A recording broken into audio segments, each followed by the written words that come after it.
This is a great moment to study early American history. The enormous success of that wonderful musical Hamilton has awakened the interest of really everybody. I'm Jack Rakove. I am the William Robertson Co-Professor of History and American Studies and Professor of Political Science Emeritus at Stanford University. Historians, when we think about the founding era, often talk about what we call the Big Six, the six dominant figures to whom we seem to be perennially attracted.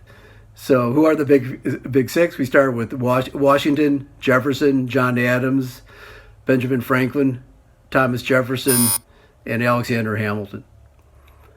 I hope I got that right.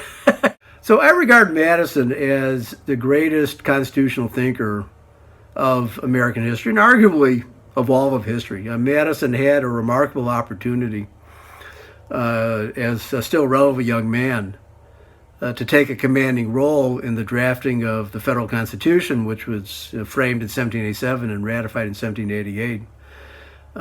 We think of him first and foremost as a political theorist. We spent a lot of time talking about his two famous essays, Federalist 10 and Federalist 51, which many people study in high school or college. But he strikes me as being a more interesting character because he wasn't just a theorist. He didn't just work, to paraphrase his own language, in his closet, meaning in his study. He was an active politician, and he drew lots of theoretical lessons and insights, and not just because he was deeply read and well-educated and really thoughtful, but also he was always reflecting about the complexities of politics. And he was a committed Republican, meaning he believed in principles of popular government. But he was skeptical about what he would call some of the vices of the political system in the United States, the name of a famous document he drew in 1787. So retracing Madison's thought, first understanding it, but also explaining how it was a product, how it was derived from his political experience, it's a problem I've really wrestled with for almost half a century now. Madison's closest friend was Thomas Jefferson. And Jefferson is the one character who we feel about whom Americans have the most complicated feelings. On the one hand, many of the leading axioms of our political life, the belief that all men are created equal, our belief in freedom of religious conscience, our belief in our rights of self-government, our beliefs in freedom of the press, really derive a lot of their authority from Jefferson's writings and from Jefferson's actions. And yet we also describe him as some ways as the worst hypocrite in American history. The person who wrote all men are created equal nonetheless depended upon the labor of slaves. At his death, the only slaves he freed were the ones to whom he was personally connected, the Hemings family, including Sally Hemings, his almost certainly his concubine or his mistress, or however you want to characterize them, who was his wife's half-sister. Those were the only slaves he freed, or allowed to be freed. So the whole culture, it's been true for, some decades now, but especially at this moment in our history, wrestling with Jefferson's complicity in the existence of slavery raises really troubling questions. I remain a Jefferson admirer. I believe he was part of his generation, and, the major challenge we face is how do we think about what made slaveholding possible in the 18th century, an institution we revile, would never tolerate, yet it was part of the ordinary course of life in their society. Making sense of that is deeply challenging, both to citizens and ordinary readers and to scholars like myself. On balance, though, it's hard for me to imagine an America without Jefferson.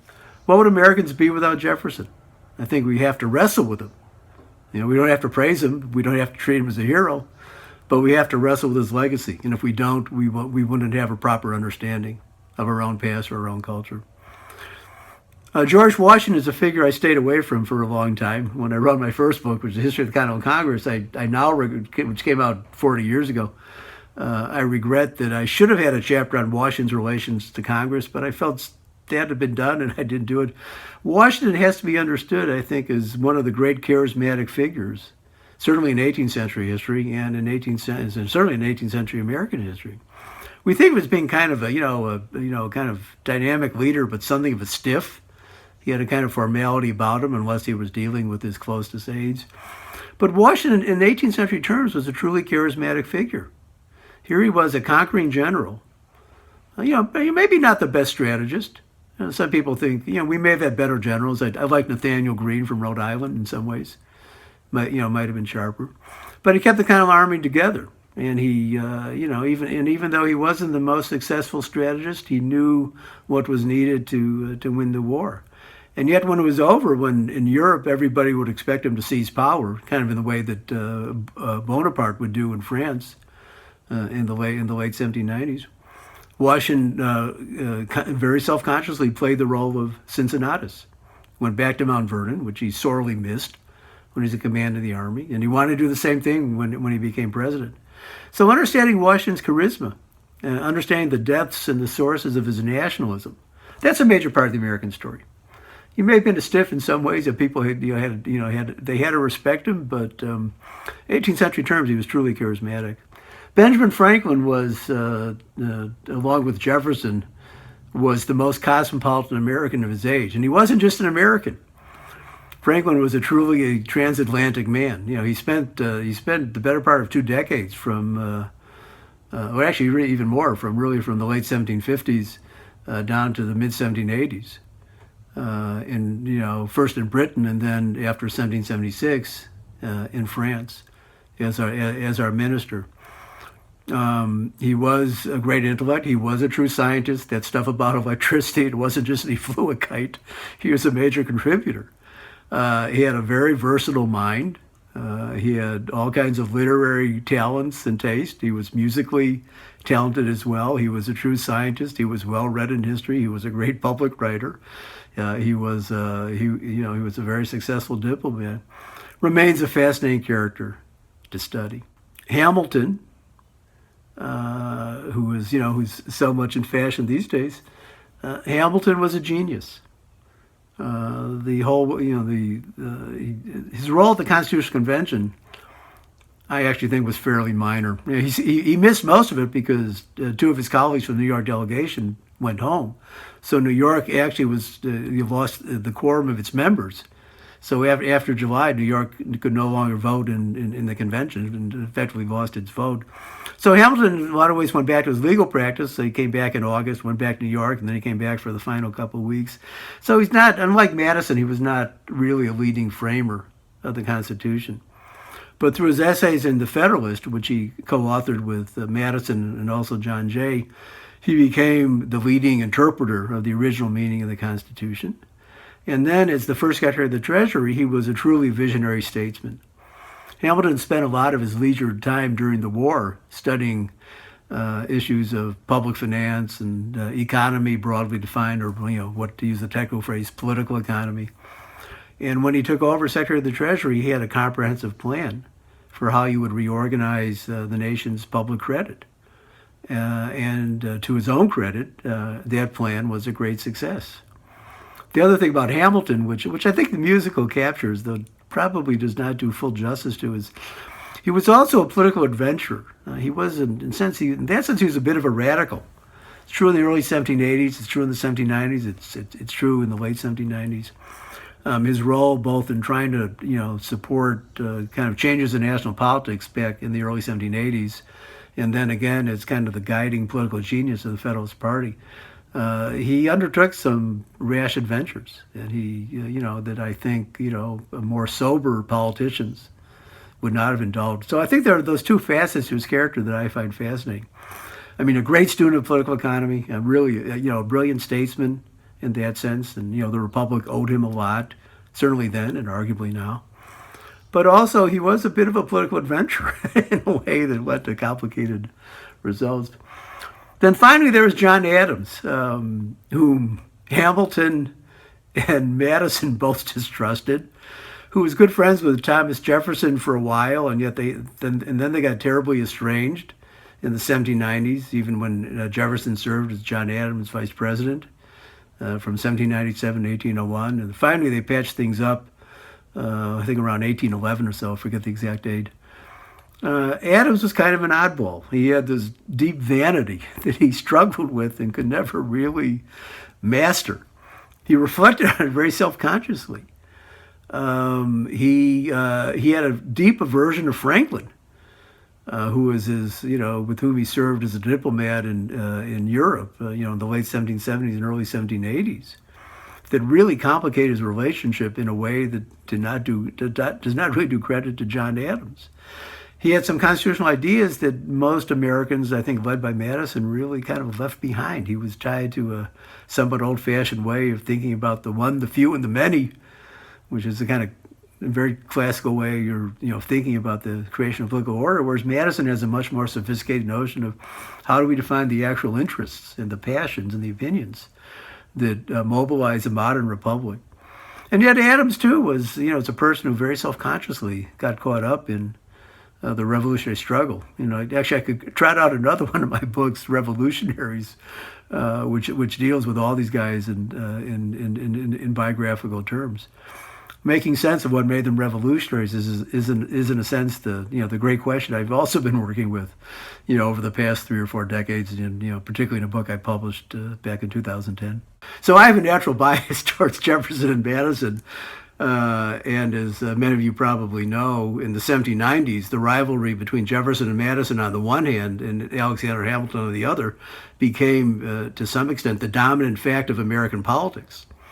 The 1790s was arguably the single most contentious decade in American politics, at least until the 1850s, or perhaps arguably until today. And so the question of how that rivalry and how that conflict arose remains one of the great questions we ask about the American past. I've just been writing, not for the first time in my life, about the election of 1800, it's a truly dramatic election, in part because under the original Constitution, electors they didn't cast separate votes for president and vice president. They cast 2 votes. And the person with the most votes, if he or she had a majority, would become the president. The runner-up would become the vice president. So the Republicans, meaning the Jefferson-Madison party, had a kind of coordination problem. They should have thrown a vote or 2 away from Aaron Burr, who was clearly Jefferson's running mate, but they didn't. And so that sent the election into Congress, and the Federalists had the capacity, if Burr would have really played ball with them, to try to throw the election to Burr. The end, Hamilton decided that as much as he despised Burr in person, and he did despise Burr in person, and as much as he disliked Jefferson in principle, Jefferson remained the better choice. Hamilton thought Burr was just completely unreliable and totally self-seeking. Jefferson was committed to a sense of principles that Hamilton obviously did not fully agree with, but he was committed to principles, and he was a genuine Republican. And as Jefferson said in his inaugural address, famously, "We are all Republicans, we are all Federalists." When he said that, he didn't mean to identify the 2 political parties. He said we all believe in Republican government, and we all believe in the principle of federalism, some division of authority between the national government and the states. And Hamilton understood that. And against the wishes of many of the Federalists who followed his leadership, he kind of steered the party into accepting Jefferson as president. So that's a really dramatic event because it raises the question, how do you have a peaceful transition of power? And given that the politics of the 1790s was so charged, and given the 2 parties were so deeply suspicious of one another, and given that there are no precedents for this kind of transition in power to take place, not in the British system, certainly, it was a dramatic event, and really a first serious test of the durability of our constitutional system. Hamilton's fascination with Burr remains something of a puzzle. They knew each other quite well. I think Hamilton respected Burr professionally as members of the New York bar. But there was, I think, a fairly common belief among most of the people who knew Burr personally, that he wasn't seriously attached to constitutional principles. He seemed to be a kind of self-seeking opportunist in a way that probably was not true of other members of his generation. The Federalists dealt with him in a sense because they felt in 1800, February 1801, when the election went into the House, the Federalists dealt with him because they felt they could strike a deal with him, and not a deal based on principle so much as a deal based on Burr's ambition. And then, of course, later he got involved in this kind of cockamamie plot that might have led to the separation of the Southwest, the original Southwest, meaning the area just east of the Mississippi River, and kind of, maybe bring that under Spanish sovereignty. It led to his famous trial, which ended in his acquittal. So Burr remains this kind of suspicious figure. He's had some good modern biographers who've, in a sense, tried to revive his reputation, but I share the suspicion of most members of that generation. The historians like to say the past is a foreign country. And to be an 18th century historian, which is, as I used to tell my Stanford students, I spend most of my waking hours in the 18th century thinking about the past. It requires a kind of empathy. What you're always trying to do is to think your way into how people in the past thought, recognizing that how they thought about things is very different from how we do. The point of doing history, I think, is not to judge what people in the past did, even if you're talking about things that we find profoundly troubling or profoundly offensive, like being a slaveholder. What you're trying to do is to make sense of how people acted at the time they did. If you want to condemn people in the past, as I always told students in the last lecture in my basic lecture course on colonial revolution in America, if you want to judge Jefferson, it's not hard. It's easy to judge people in the past. It's not particularly challenging. The challenging thing is to try to explain how they acted in the way they did, even when the actions they undertook were offensive to us. I think that ought to be true also if you talk about people I really revile, if you try to understand, Nazis or, Soviet Bolsheviks, Stalinists, Maoists in China, who hold to values I find profoundly offensive. The challenge remains to understand why did they act the way they did. It's easy to reach moral judgments about what people in the past did, but that's not the challenge of thinking historically. The real challenge is to explain what people did. That doesn't mean you have to be sympathetic to them. It doesn't mean you're endorsing what they did, but you have to wrestle with it, and you have to try to understand what were the factors that drove them to act as they did.